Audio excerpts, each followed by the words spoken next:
Hey guys, welcome to our YouTube channel.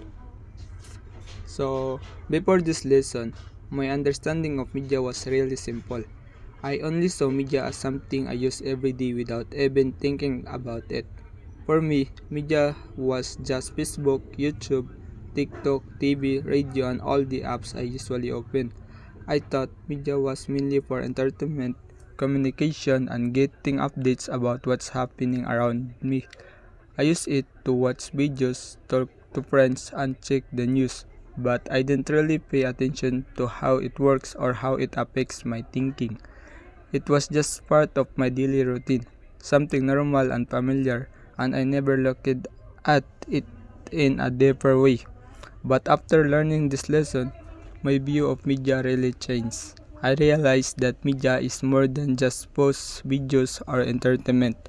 Media has a strong influence on people. It can shape our opinions, our beliefs, and even our behavior.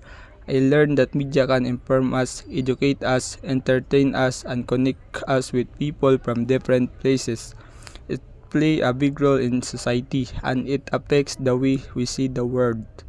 I also understood that not everything we see online is true.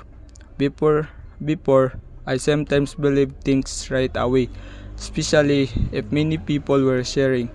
But after this lesson, I learned the importance of checking sources, verifying information, and thinking first before sharing something online.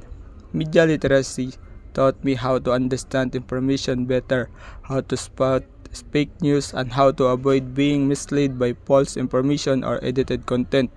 Another thing I realized is that we need to be responsible media users. The things we post, the things we share, and the things we say online can affect others people. Media can be used for good, like spreading helpful information, raising awareness, and inspiring others. But it can also be used in harmful way. We are not if we are not careful. That's why being media literate is important.